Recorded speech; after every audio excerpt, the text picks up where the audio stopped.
This is a very quick diagnosis video for a problem that I rarely see on a Dyson Ball vacuum cleaner, but this week I've actually seen it from two different customers. Each were very confused, so I'm going to run this by you in case this is happening with your Dyson Ball. So the symptoms are that it's not turning on, but then when you tilt it, it does. That's how my customers explained it. They also said that there's no suction at all. So let's take a look. When you turn the vacuum cleaner on, there's literally no power. Now that could normally mean a break in the wire or a faulty switch, but not in this scenario, because if I tilt it, this happens.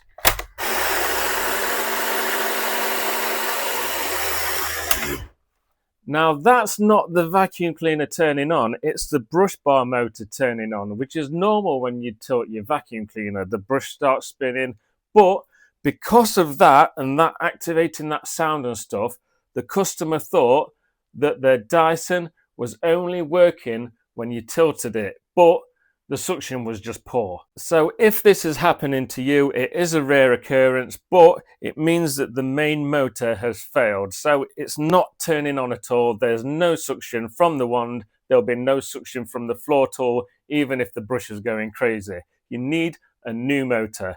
I hope this has helped you diagnose the problem and just stop going crazy if this has happened to your vacuum cleaner. It is not the switch or the cable, because you're getting power to the unit.